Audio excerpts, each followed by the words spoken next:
kulankan ay iskugu yimaadeen mid ka mid ah beelaha Soomaaliyeed ayaa waxay kaga soo horjeesteen xukunkii dilka ahaa oo ay maxkamad sare ciidamada qalabka sida ku riday Cabdullaahi Axmed Ciidiid oo ahaa askarigii loo haystay inuu dilay Allah u naxariistay wasiirkii wasaaradda howlaha guud Cabbaas Sheekh Siraaji oo horaantii bishii May lagu dilay magaalada Muqdisho. waa kuwan dadkii ka hadlay kulanka oo ka codsaday madaxda sare ee dalka in ay dib eegis ku sameeyaan xukunka maxkamadda ay riday. waxaan leeyahay arrinkaas dib eegis madaxda dawladda madaxweynaha iyo ra'iisul wasaaruhu dib ha u fiirsheen ha ka joojiyeen dariiqa ay ku socoto oo aan sharciga ahayn oo la wada og yahay ha ka joojiyaan. waa u gudbinaynaa waa naga dacwo waxaan leenahay maxkamadda xukunkaa ridaysa oo annagana culays siyaasadeedana saaran oo amarana siiya inaan xukunkaa ridno annaga noogu sheekaynaysa dadkanagii la kulmay waxaan leenahay masabid iyo been muraad ay kale yihiin ay rabaan inay dadka shacabka iyo dawladda isku dhuftaan muraadkoodu yahay weeye. waxaan leenahay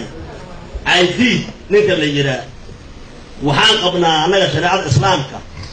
ninkii oo camdi wax ku dila ilaahay wuxuu leeyahay war ninkaas masqaasiisa noloshiina ah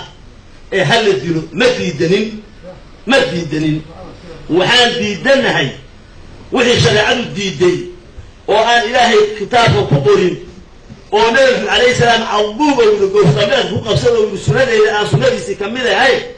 inta la dhoobdhoobo in ilaahay ku rooyahay waa hore wax laga soo gudbay nabad dilan diidana warku cadiyaala raba waxaan ka cabanaynaa cadaalad daro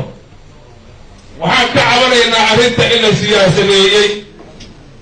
waxaan ka cabanaynaa in ujeedooyin aarisi laga leeyahay saas markaan leenahay